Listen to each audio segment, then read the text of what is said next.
welcome to Off Watch. So far in this series, we've been hearing some incredible stories from the sailors at the heart of the race, where this week we're going to be hearing from those people who are bringing us those stories live from the racetrack.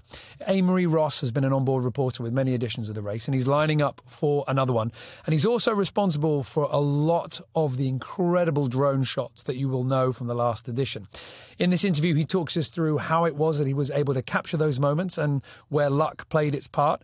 Plus, at the end, he gave us a rundown as to what life was like being in France and how the atmosphere over there training for the next edition is something quite spectacular. If you enjoy this interview, you can leave us a like and subscribe. In the meantime, enjoy.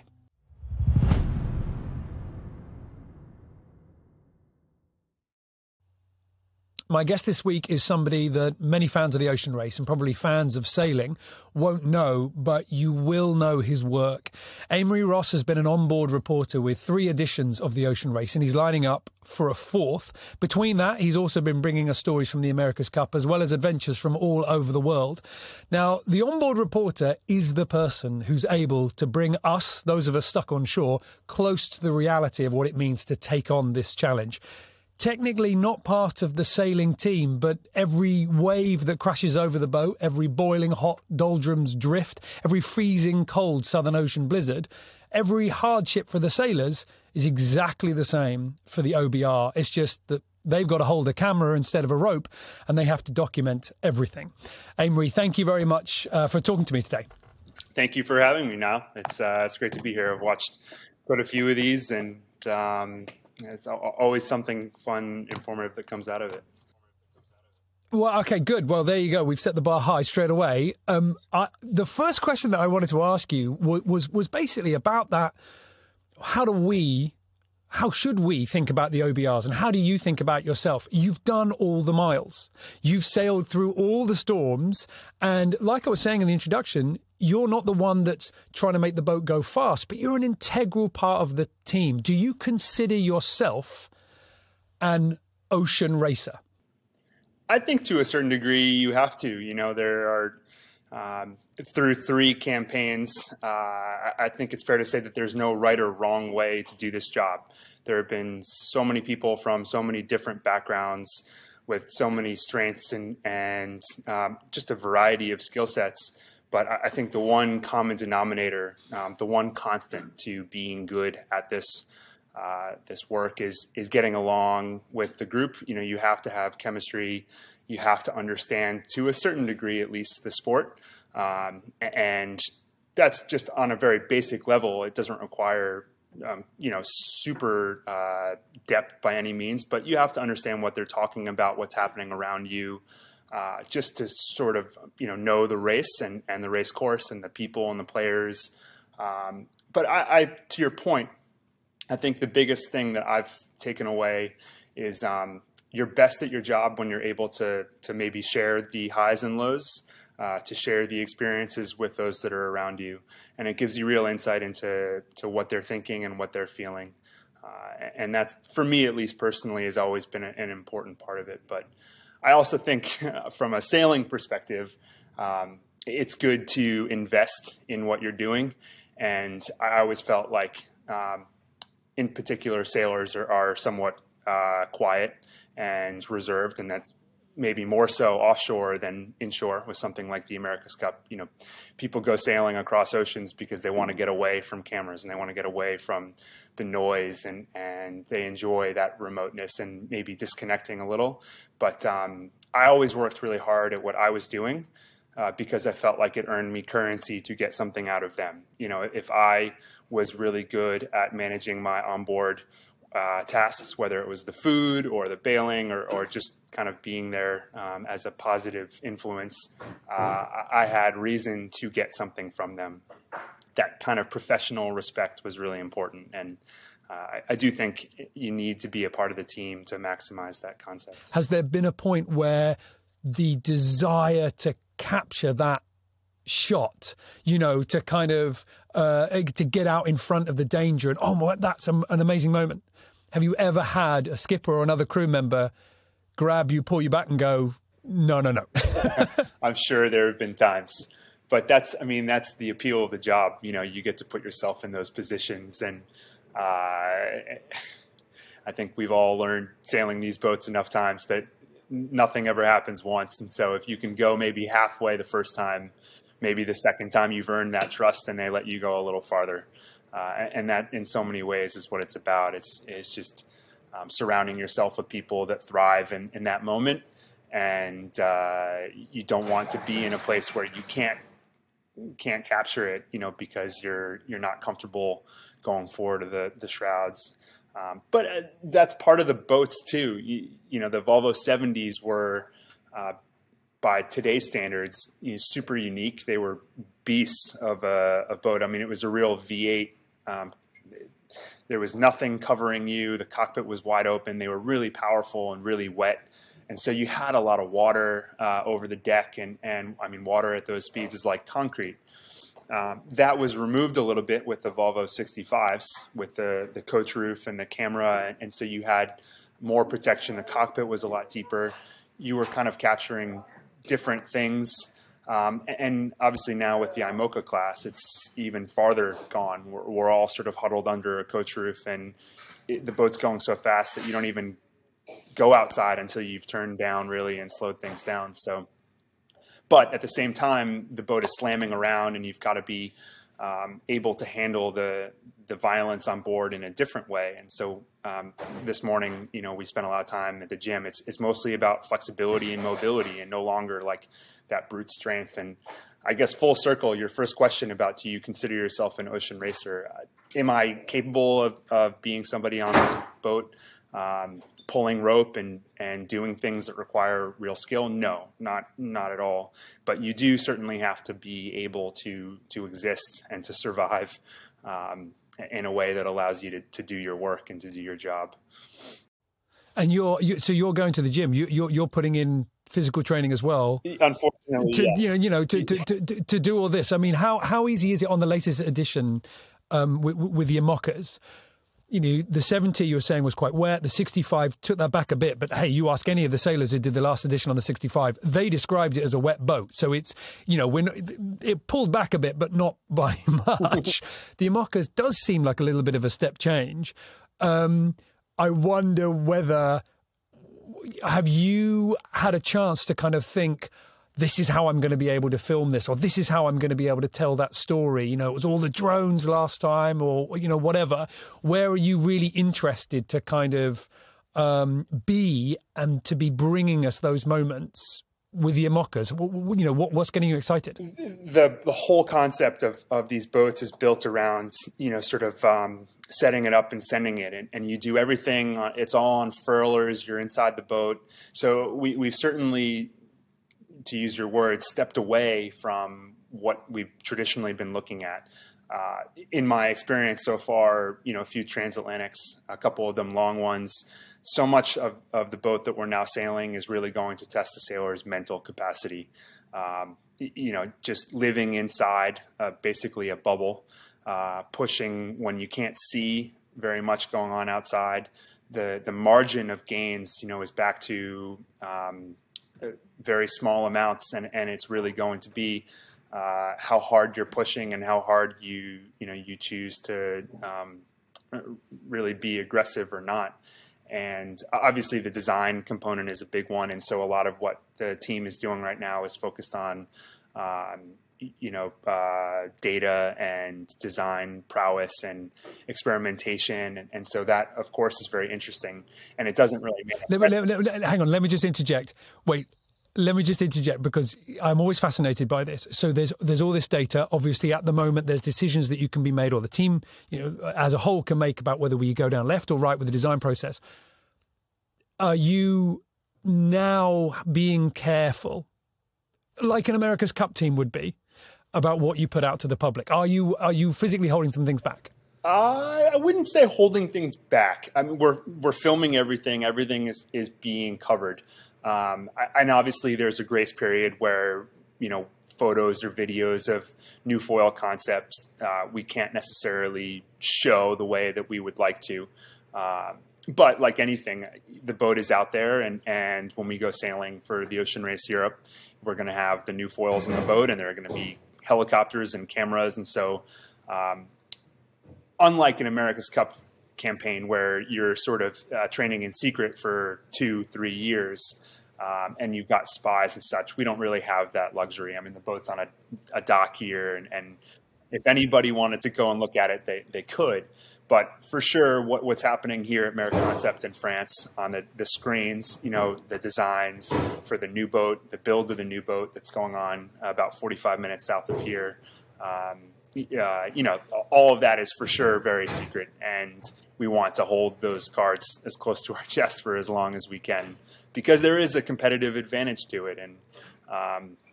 And the flip side of that, of course, and what makes the Imoca class so interesting from a storytelling standpoint, is that the boats that you build and the design that you implement at the end of the day is only as valuable as the people that are using it. And you look at the Vendée fleet, and it was won by an old boat, with Yannick, and obviously he wasn't the first across the line, but there were a lot of older generation boats that were very much in the hunt up until the later stages.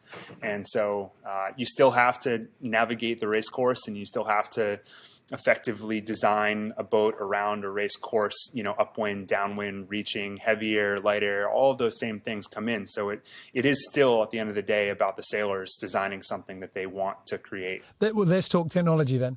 Because like you say, in the 65s, the drones have been around for a while, but it was a big thing in the last edition. Everybody had a drone. Everybody, all the OBRs got pretty good at flying them towards the end. It was quite impressive.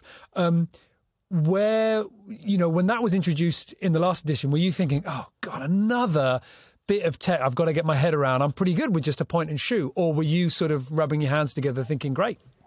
No, absolutely. I think anybody who gets into this sort of position finds new technology and new equipment really rewarding. And it's the same across all technology. It's not just drones. But I mean, I remember the Puma race. My schedule, my routine was more or less built around the sun and daylight. I couldn't film at night. Cameras at that point really struggled with low light. And much like the arrival of drones, cameras have gotten really good at filming at night. And when you talk to somebody, why do you come back? You've already done the race once. What about it brings you back? Are there any more stories to tell? Obviously there are, new classes and new sailors, and every race is different. But for sure, one thing that would excite anybody like myself or the other OBRs is the advances in equipment. And what drones can do now, what cameras can do now. I mean, you're able to tell stories that just 3 years ago, 4 years ago, you never would have been able to tell, because the drone can go that much faster, or the camera has a zoom that's that much greater, or, all of these things make capturing images that you've never been able to get before totally possible. And that's really exciting. I think for sure, learning new technology is hard, and the learning curve is steeper for some than others. And as somebody, dare I say, a veteran or somebody older, sometimes struggle with a lot of the new tech. But you get there in the end through repetition and practice, as you said. I mean, by the end of a 9-month race, you've had some pretty good stick time on the drone, and all the things that maybe a year ago didn't make a lot of sense start making sense. And it's so cool when you see some of the opportunities that these new toys present. Well, did you know how far people were going to be taking the drones? Because I remember back at the start of the last edition of the race in Lisbon, and I was on board on one of the boats inshore. It was a very nice day, and we're going out. I think they were just checking out some of their latest sails, just double checking everything was all right. And the OBR was flying the drone off the back, bringing it in for a landing. And it must have been 8 knots, and it was flat calm. And the OBR was really pleased with themselves when they landed it. And they were like, oh, that's great, that's great, that's great. And that was where we were. And then you get to the Southern Ocean, and it's 45 knots, but it's going in the right direction. We'll just chuck it up and go for it. Is that a fair description of it felt like you guys, the OBRs, were as surprised as we were as to actually how good and how maybe brave is the right word you got with using them? You get pretty cavalier. I think confidence can probably run away from you a little bit too. We've all had some crashes or horror stories. But the problem is once the drone gets up, getting it back and preserving your hardware is of course a priority. But particularly when it comes to like the Southern Ocean or anytime you've really captured something special, you want the footage more than you want the drone. So you tend to arrive at a place where it's just like get it down at all costs, and material allegiances. You don't look at the thing as something that matters when all you really need is the footage inside. So launching and retrieving can get a little rough, a bit cowboy. But you're right. I mean, the progression of skill and proficiency with drones has gotten a lot better, as has the control. The ability to more precisely control the drone, and that's made a big difference too. I mean, the first, second generation DJI Phantoms were far less nuanced than the new ones with their settings and customization, and you can really dial a drone in for a boat, and that's getting like the way I would use a drone now versus the way that somebody else would use a drone, completely different. And so when you get it, the first thing you have to do is kind of work your way through all the settings and turn almost everything off. I mean, you're flying basically manually, and you slow everything down. And for example, like the return to home function, if anything happens, the drone always goes back to where you launched it from, which is a problem when you're sailing at 20 knots because you launched it 3 miles back that way, and you just have to disable all of these things. But you learn sort of through osmosis, and the confidence grows slowly with every launch and retrieval, and then you do arrive at a place where you end up just throwing the thing out of a companionway, for better or worse. Let's talk creativity then, because this is something that's always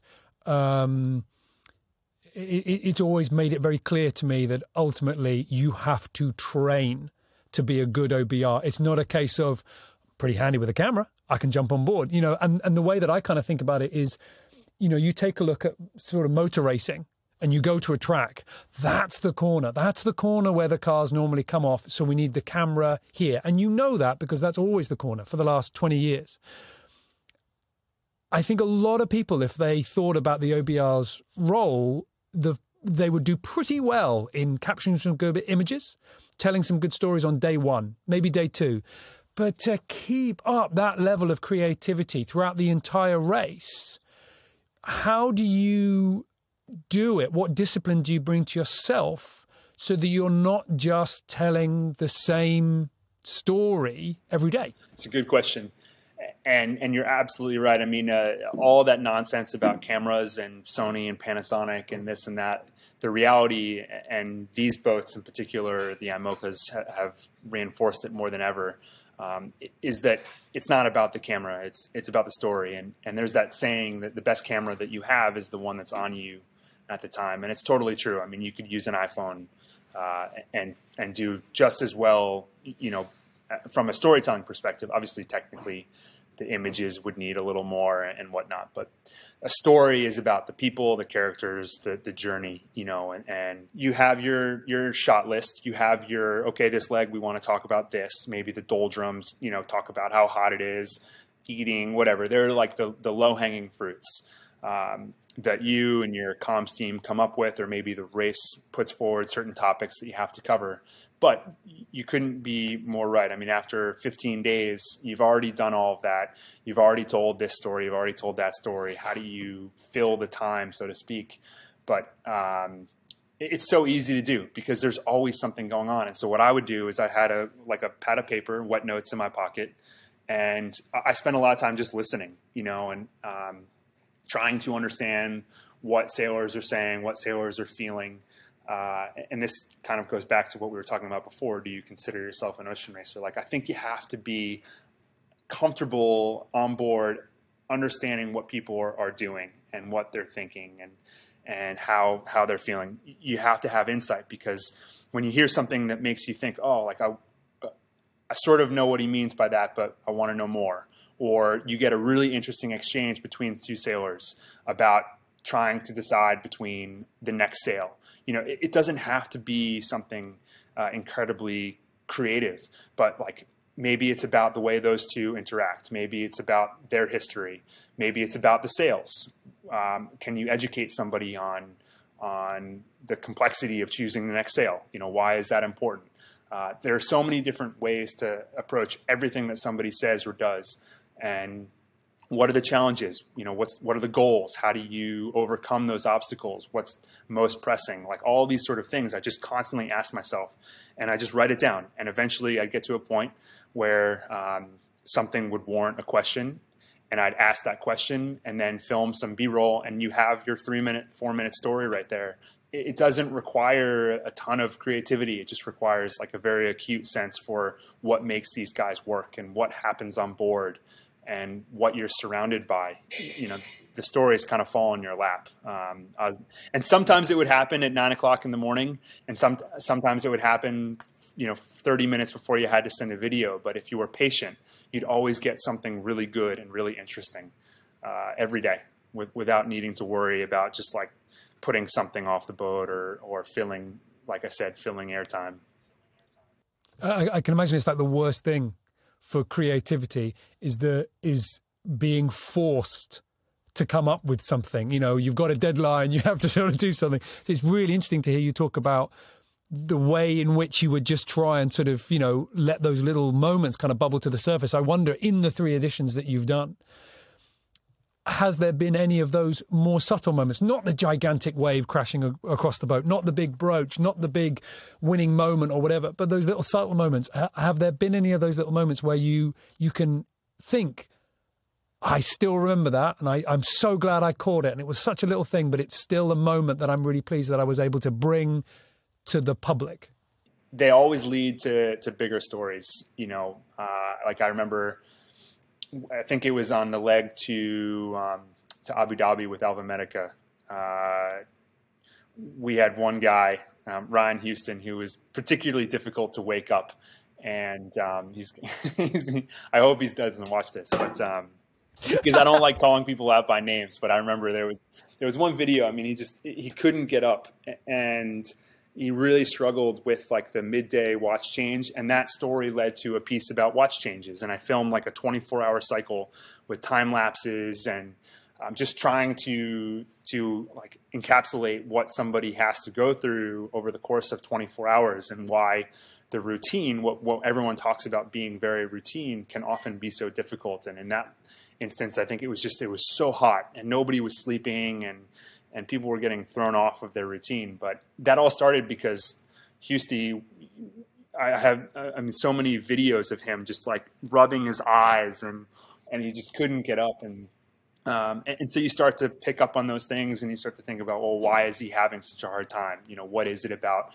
what's going on around us right now that's proving so difficult and so different to last leg or last race? You know, is it the boats? Is it the routine? Is it the people, who watch partner, or whatever it is? I mean, you can really start to get into the nitty gritty, but nothing is too insignificant. If there's anything that I've learned, it's everything happens for a reason, and you can kind of peel the layers back, and that story can be as big or as small as you want it to be. One of the things that feels like it has changed, and you know, we mentioned the drones before, and you talked about flying them, and I think that's also been a big part of this, is the quality of the technology. Really interesting you mentioned night. As somebody who doesn't work with a camera, I never would have thought about that. But it feels like we're able to film, not just with night, but so much off the boat. And the drone in particular giving us so many things about, and I don't mean a view of the boat from off the boat, but I mean the things that are actively off the boat. You know, the encounters that you guys have had with wildlife that would be from a shaky camera on the deck. Oh, I think it was, you know, third wave over, whereas now you can hover over these things and get them. You know, yes, you're here to document the sailing and everything else, but also that whole life in the ocean and all those amazing things that we do share the ocean with.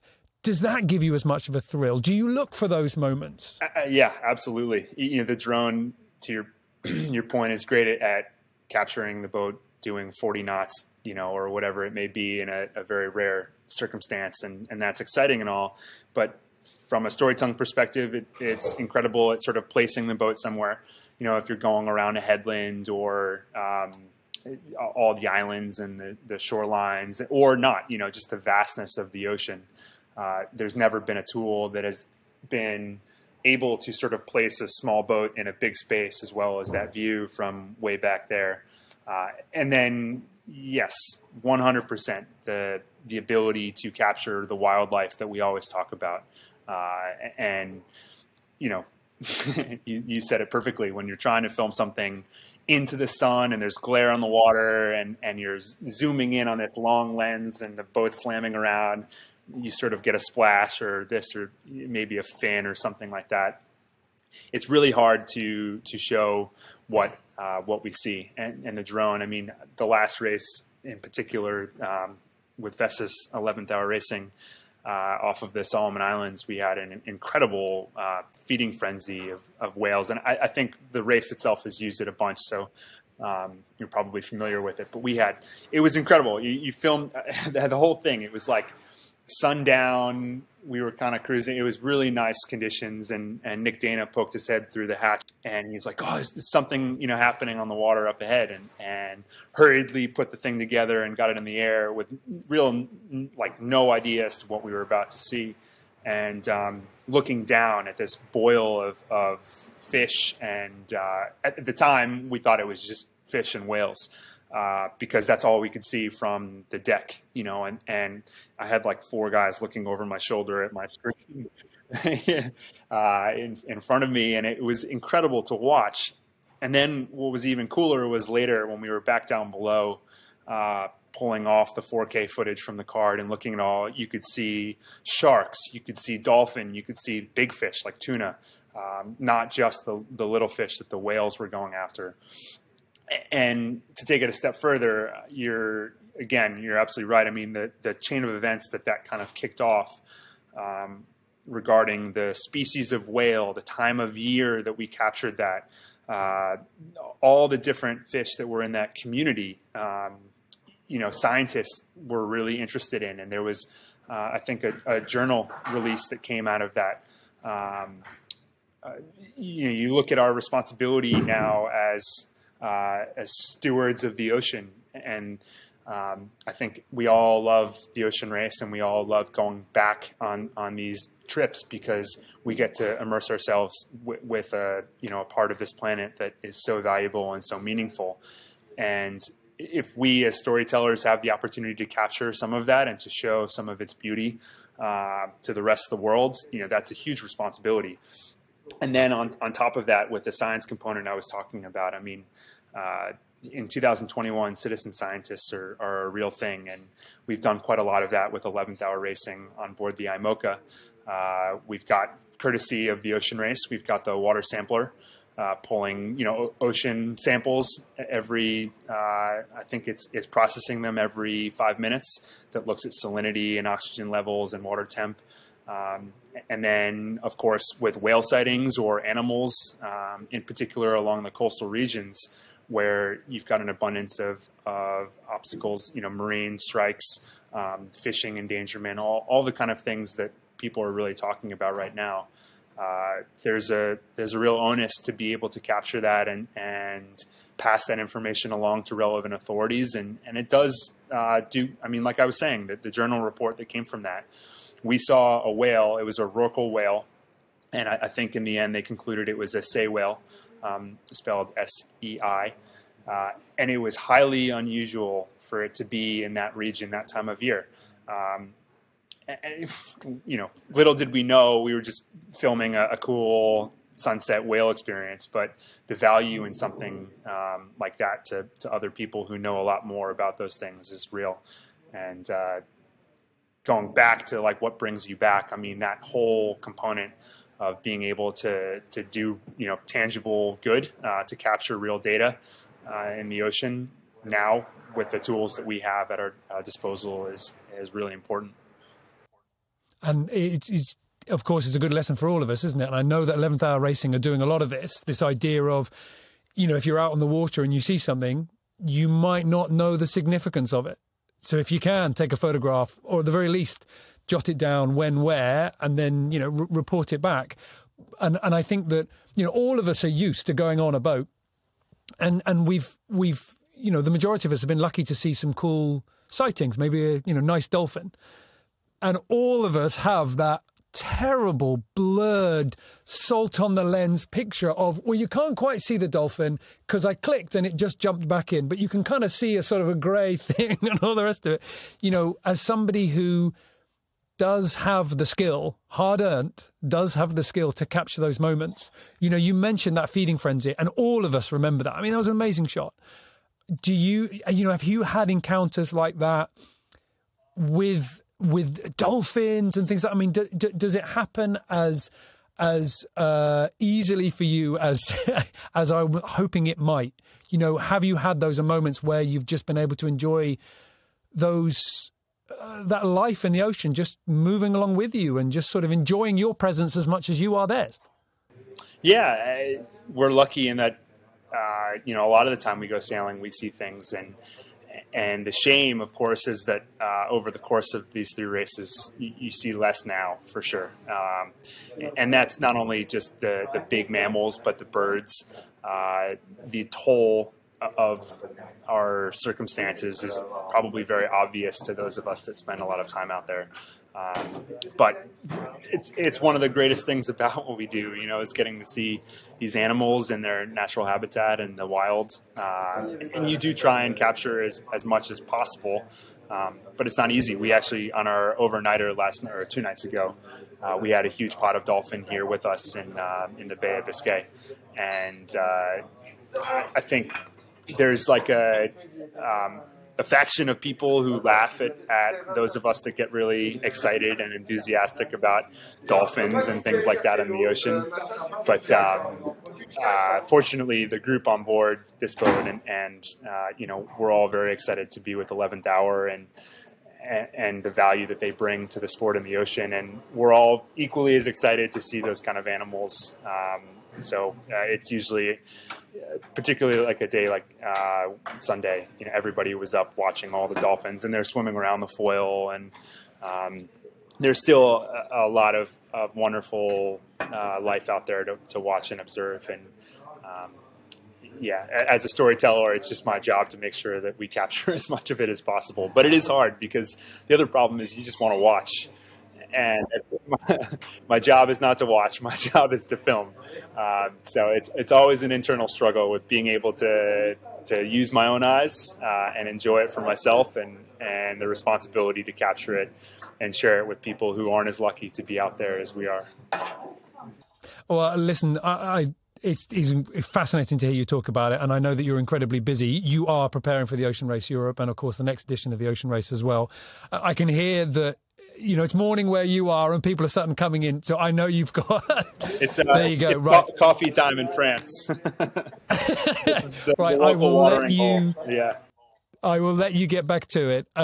Keep up the good work. And yeah, it's great to hear your enthusiasm about giving us the next set of stories for the next edition. Thank you very much. Thank you very much, Niall. It's a pleasure to be here. Appreciate it. It's an amazing place where you are, isn't it? It's like, it's so cool. Like, yeah, Carnot, and then outside the window here, we got the castle over there, which is amazing. And then our boat that's our rig right there. So we just go out through there and straight into the Bay of Biscay, and you're in offshore conditions very quickly. It's been very good. Yeah, man. It's such it's such a nice place, and yeah, I just the atmosphere when you're down there. There's those few little sailing hotspots, aren't there, around the world where you come out spending a couple of days there, you're just buzzing. It's so true. You know, class 40s over there. We're sort of the only Imoca sailing right now, but before the Vendée, it was just like every day you'd go out and you'd see sails everywhere, you know, and like you said, between Port La Forêt here, Lorient, La Trinité-sur-Mer, there's just a crazy amount of activity and enthusiasm and just knowledge, you know, for offshore sailing and racing in general is huge. It's a privilege to be surrounded by it all. The food and the wine is one thing, but the the sailing prowess is another. Yeah. Do you like, I'm really bad in those situations. I just let myself go full fanboy mode, and I'm gawping at all the boats and I'm pointing out all the famous sailors. Oh, there's no question. You have to. I mean, everyone here is the same way.